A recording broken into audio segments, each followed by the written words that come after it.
Francois, I don't know what to do. I've reached that point. That's why I wanted to talk to you. 3 months into the year, and all that we've done is review SUVs on ignition GT, and I'm done with it. I mean, I actually can't handle it. If a donkey cart came past, I'd probably want to review that. I'm that amped for anything with horsepower. Yeah, and you're not saying much. You say nothing. You've just got a flippin' silly grin on your face. Hang on, why are you smiling?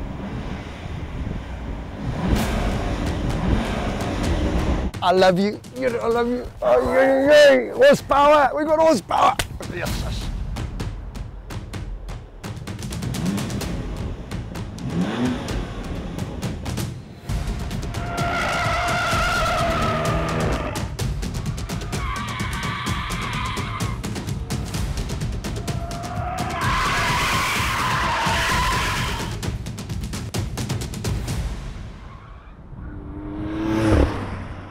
Back in 2016, when the M2 was first launched, it was our dearly departed Gugu Zulu that had the privilege of testing the car. Of course, I heard all the trackside banter. Amazing, the best M car yet. And I was like, what, hang on, better than a 1M? I loved that car.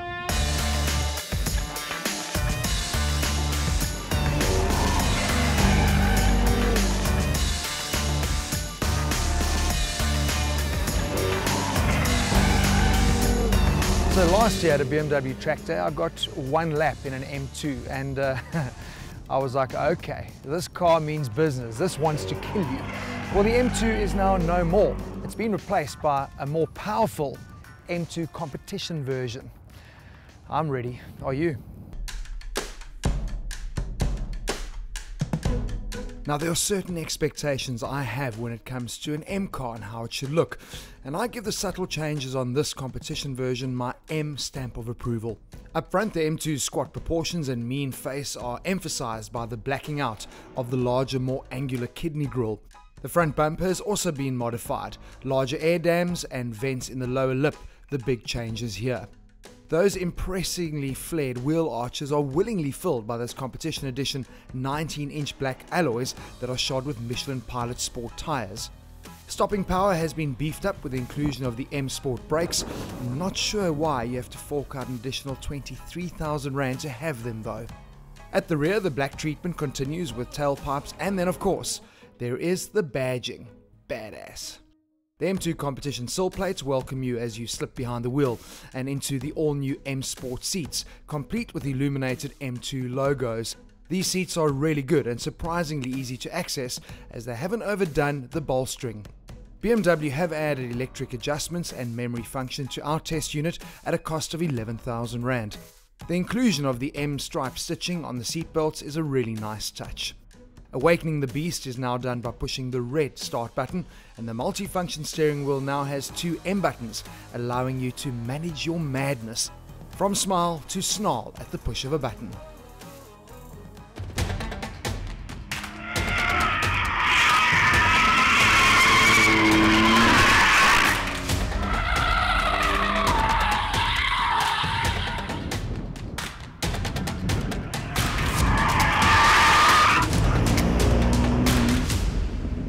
This literally is a take two. We were having so much fun wagging the M2 competition's tail that we picked up a puncture, so we are back to do a pickup shoot. Not that I'm complaining, it means more track time for me and that amazing beast. Now obviously going sideways looks amazing for TV and is a hell of a lot of fun from a driving perspective, but it's not the fastest way around the track. All I've got to do is try and keep it straight.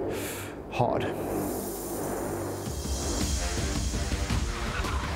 The old single turbo engine that was in the M235 and obviously previous generation M2, that N55 engine, has now been replaced by the S55. This is the engine that you know from the M3 and N4.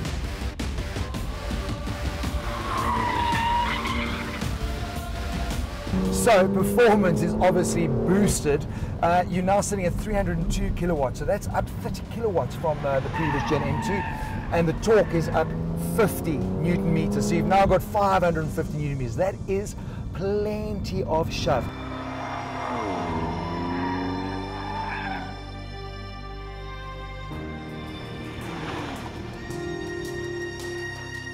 what I've actually found, I think this is what's happened with all the new turbos, your driving style is very different. You're not hanging onto the revs anymore, but you're actually using the torque to bring the fun factor out of it. And when you do get this in a slide, it is very, very progressive and very manageable. And all you do, mainly in third, I just grab fourth and it powers out of the slide. But what I love is that you've got a dry mouth. There is that possibility that this could be your last lap in a car. It is that, yeah, you start thinking, I'm mighty Marius, and then you find yourself going, mommy, help, help, help. It really is amazing. Look at that. Oh, yeah.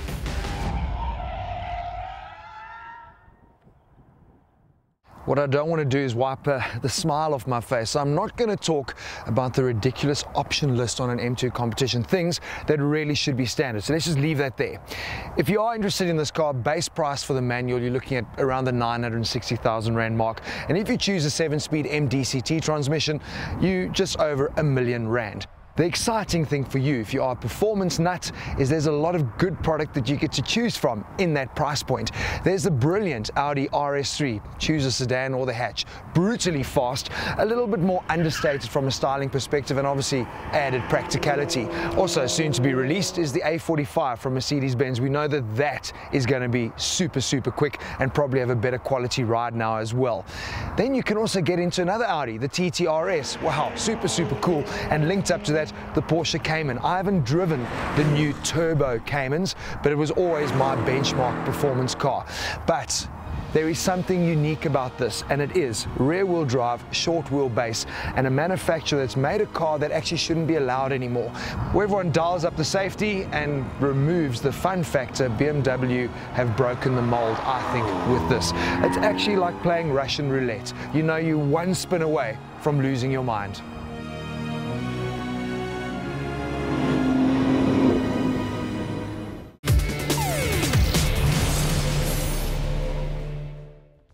Yeah, I really loved that M2. Some cars are just really difficult to give back. Fortunately, there was another desirable BMW parked in our team's garage, and next week they'll be giving you their driving impressions. Everybody's favorite Subaru gets a new lease on life. And Zipporah and I let our hair down in the Mazda MX-5 RF. It's really not too hard to see why Cape Townians are perpetually on holiday, but next week we are back where the money's made in Johannesburg. But until then, I'm going to make the most of the fairest Cape's finest roads, and I've got the perfect car for it. See you next week.